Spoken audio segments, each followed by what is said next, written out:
Hello my fellow Pokemon fans, today I'm going to do my first video using just Movie Maker, which I finally managed to get on my laptop. Obviously I put my advert up for my business, but this will be the first proper one that I'm putting up. And as a lover of Pokemon, I'm going to start with my top 15 favourite Generation 1 Pokemon.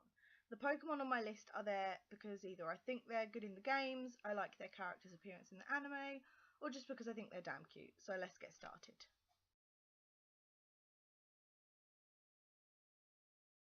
Number 15.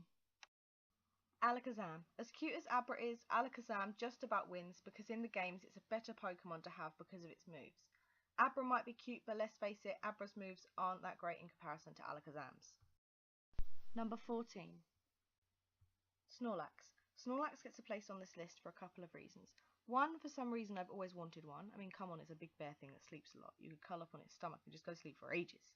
Two, it's not a bad Pokemon to have on your team. I mean, can you imagine that mass body slamming towards you? Damn! Number 13. Psyduck and Golduck. Psyduck and Golduck get on my list as a couple because when I was little I had a little Golduck toy that I fell in love with. But in the anime I felt really sorry for how badly Misty treated Psyduck when she accidentally ends up with him. I thought he was adorable and he helped her, and she just tells him he's useless and stupid, which I thought he didn't deserve. I have, however, always been annoyed that Psyduck is gold and Golduck is psychic, and I used to get their names confused all of the time when I was little because of this. Number 12. Growlithe. Growlithe made its way onto this list not just because he's super cute and I love the Growlithe episode of the anime, but also because it's a good little companion to have in the games and would also be a good companion in real life. I mean, it's basically a dog, they're very loyal animals, which is explored in the anime episode. Number 11. Vulpix. Again, this one is on my list partly because of the anime episode, but Vulpix is damn cute and I love my fire Pokemon. Okay, Ninetales is also beautiful and has the glamour look down, but Vulpix wins with cuteness. Number 10. Rapidash. Yes, another fire Pokemon. I love Rapidash because I love horses anyway, and unicorns are even better. And as I've said before, I love my fire Pokemon.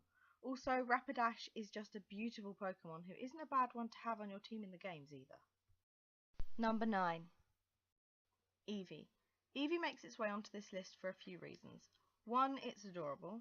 Two, the anime episode about being pressured to do what other people think is right and trying to force change, but going against it and learning to love yourself just the way you are is pretty deep. And three, I love the fact that you can choose what Eevee evolves into, and there are so many options now. Some people hate the newer evolutions, and even I think some of the newer Pokemon show that they're running out of ideas. But honestly, I kind of like the evolutions because they're doing one for each type, and they're all beautiful. Number 8. Mewtwo. Mewtwo got its way onto my list because of the film. There, I said it. I wasn't that bothered about getting him in the game when I was little because I didn't think there was that much point as it was near the end of the game, and back then I was more concerned with actually finishing games, whereas nowadays I strive to finish games with no mission left uncompleted. But in the film he is a badass, telekinetically tossing people and Pokemon around with ease, and flying/floating.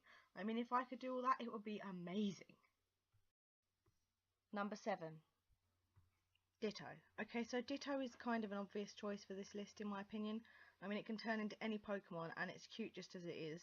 It can learn any move, a trait it only shares with Mew. Okay, in the games you can only mimic Pokemon you're up against, which kind of sucks, but in the anime it can become any Pokemon it's seen at will.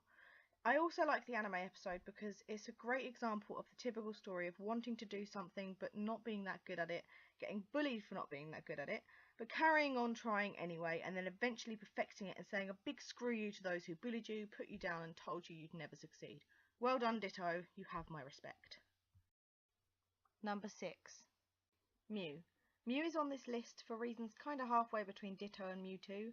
The ancestor of all Pokemon, Mew, can learn any move and is so cute.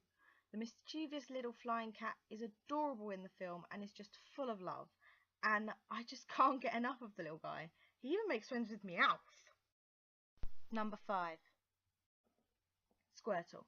The starter Pokemon are always going to be close to my heart as they're the first Pokemon you meet in the games, and it's the first big choice you have to make.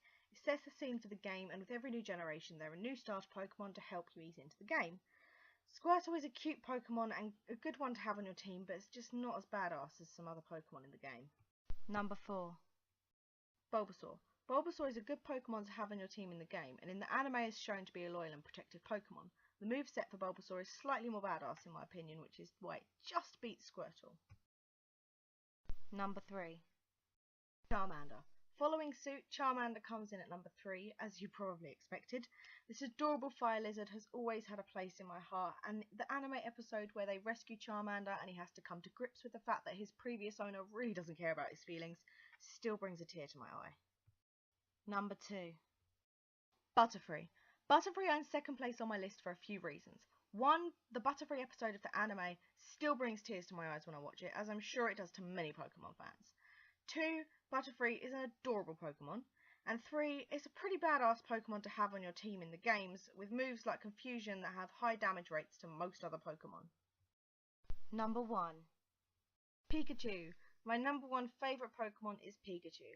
I know this is a really cliche favourite Pokemon, as it's one of the most well-known Pokemon of them all, because of the anime, but I've genuinely loved this Pokemon since I first saw the anime and played Pokemon Yellow when I was little. I love having a Pikachu on my team in the games, and he is pretty badass, and much like Ash and probably most other people, especially 90s kids, I never evolve it because I think it's just fine how it is. It's cute, it's got a good moveset, and in the anime, the little guy's attitude and emotional range is funny and good considering the limited vocabulary that Pokemon have. So there you have it, my top 15 favourite Generation 1 Pokemon. Please remember these are just my opinions, and feel free to let me know your top favourite Pokemon in the comments below. Please remember to like, comment and subscribe, and I'll see you all on my next video. Thanks for watching.